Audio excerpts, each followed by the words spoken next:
and giving over 70% houses under PM Awas Yojana in rural areas to women as sole or joint owners have enhanced their dignity.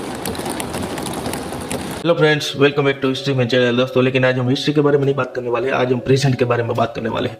दोस्तों, हमारी screen पर एक lady दिख रही है। आप लोगों को इसका नाम पता है तो मुझे कमेंट में जरूर बताना, और जिन लोगों को नहीं पता है उनको मैं बता देता हूँ कि इन मोहतरमा का नाम है Nirmala Sitharaman. She is the finance minister of India. दोस्तों, इन्होंने कल अपना यूनियन बजट ऑफ 2024 पेशकश किया है। दोस्तों, हम उस बजट की कुछ हाईलाइट्स के बारे में इस वीडियो में बात करने वाले हैं। और दोस्तों, इसके साथ ही हम देखेंगे कि प्राइम मिनिस्टर मोदी का चुनाव से पहले ये फाइनल दाव होगा। तो स्टार्ट करते हैं बिना समय गवाए। फाइनेंस मिनिस्टर निर्मला सीतारमण ने आज लोकसभा में छठी बार बजट पेश करते हुए गरीबों, महिलाओं, किसानों के लिए कई बड़े ऐलान किए। और निर्मला सीतारमण ने गुरुवार को लोकसभा में मोदी सरकार के दूसरे कार्यकाल का अंतरिम बजट पेश किया। इस दौरान आशा कार्यकर्ताओं को आयुष्मान योजना का लाभ देने और लक्षद्वीप को बड़े टूरिस्ट स्पॉट बनाने जैसे कई बड़े ऐलान किए। आइए एक एक करके जानते हैं इस बजट की 10 बड़ी घोषणाओं के बारे में, यानी 10 highlights of budget 2024। Let's start. पहला, मध्यम वर्ग के लिए आवासीय योजना की शुरुआत। फाइनेंस मिनिस्टर निर्मला सीतारमण ने आम चुनाव से पहले मध्यम वर्ग को लुभाते हुए किराए के मकान या बस्ती में रहने वालों को घर खरीदने में मदद करने के लिए एक योजना की घोषणा की है। उन्होंने कहा कि सरकार किराए के घर अथवा बस्ती या चाल और अनअधिकृत कॉलोनियों में रहने वाले मध्यम वर्ग के लोगों को अपने मकान खरीदने या बनाने में सहायता करने के लिए योजना लाएगी।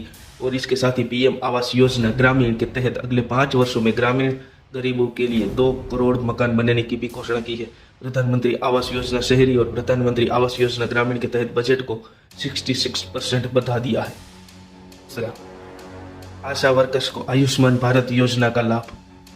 मंत्री निर्मला सीतारमण ने अंतरिम बजट पेश करते हुए आयुष्मान भारत के तहत स्वास्थ्य देखभाल के दायरे में सभी आशा और आंगनवाड़ी कार्यकर्ताओं को लाने की घोषणा की। आयुष्मान भारत प्रधानमंत्री जन आरोग्य योजना दुनिया की सबसे बड़ी सार्वजनिक वित्त पोषित स्वास्थ्य बीमा योजना है, जो माध्यमिक और तृतीय देखभाल अस्पताल में भर्ती के लिए प्रति वर्ष प्रति परिवार 5 लाख रुपये का कवरेज प्रदान करती है। पिछले साल 27 दिसंबर तक इस योजना के दायरे में 12 करोड़ परिवारों के 55 करोड़ लोग थे। वित्त मंत्री सीतारमण ने कहा कि सूक्ष्म, लघु एवं मंझोले उद्यमों को पर्याप्त और समय पर वित्त पोषण उपलब्ध करना सरकार की प्राथमिकता है और रहेगी। तीसरा, 40,000 सामान्य बोगियों को वंदे भारत बोगी में बदला जाएगा। संसद में 2024 और 25 के लिए अंतिम बजट पेश करते हुए मंत्री निर्मला सीतारमण ने कहा कि रक्षा क्षेत्र में अत्याधुनिक प्रौद्योगिकी को मजबूत करने के लिए एक नई योजना की शुरुआत की जाएगी। सरकार फसल कटाई के बाद की कृषि गतिविधियों में सार्वजनिक और निजी निवेश को बढ़ावा देगी।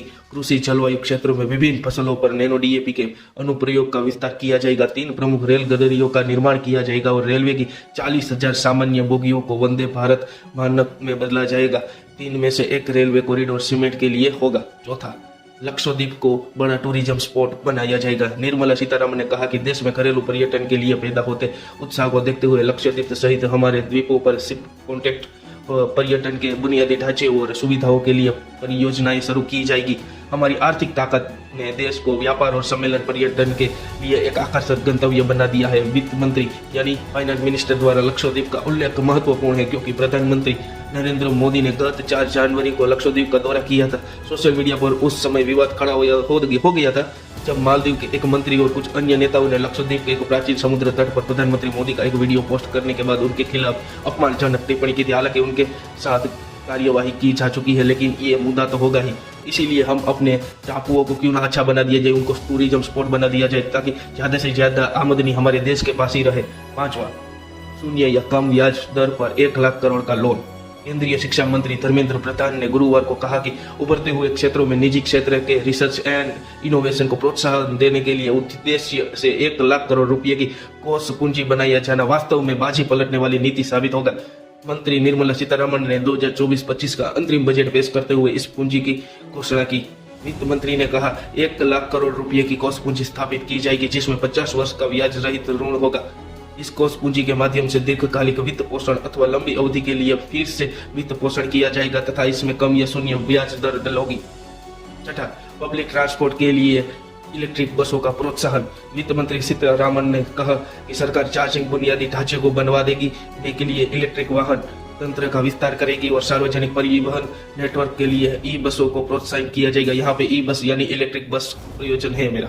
कंप्रेस्ड बायोगैस का परिवहन के लिए सीएनजी और पाइप वाली प्राकृतिक गैस में मिश्रण अनिवार्य होगा। 7 राज्यों को 75,000 करोड़ का ब्याज मुक्त लोन। सीतारमण ने कहा कि विकसित भारत के सपने को साकार करने के लिए राज्यों को 50 साल के लिए 25,000 करोड़ रुपए का ब्याज मुक्त ऋण दिया जाएगा। उन्होंने कहा कि 2014 से पहले की हर चुनौती को हमारे आर्थिक प्रबंधन के माध्यम से दूर किया जाएगा। 8वां किसानों की आय बढ़ाने के लिए प्रयास तेज किए जाएंगे। देश में दूध और डेयरी उत्पादन को बढ़ाया जाएगा। वित्त मंत्री ने कहा कि भारत दुनिया में सबसे बड़ा दूध उत्पादक देश है, लेकिन उत्पादकता कम है। भारत का दूध उत्पादन 2022-23 में 4% बढ़कर 23.05 करोड़ टन हो गया। उन्होंने यह भी कहा कि तिलहन उत्पादन के लिए आत्मनिर्भरता के लिए एक रणनीति विकसित की जाएगी। मंत्री ने कहा कि कृषि क्षेत्र में मूल्यवर्धन और किसानों की आय बढ़ाने के लिए प्रयास तेज किए जाएंगे। 9वां 3 करोड़ लखपति दीदी बनाने का लक्ष्य। केंद्रीय वित्त मंत्री निर्मला सीतारमण ने कहा कि हम लखपति दीदी योजना को बढ़ावा देंगे। अब तक 1 करोड़ महिलाएं लखपति दीदी बनी है। हमारे पहला लक्ष्य 2 करोड़ लखपति दीदी बनाने का था, पर अब इसे बढ़ाकर 3 करोड़ किया जा रहा है। वित्त मंत्री ने कहा कि पिछले 10 साल में महिलाओं को 30 करोड़ मुद्रा लोन योजना दी गई है। 10वां 1 करोड़ घरों में 300 यूनिट फ्री बिजली।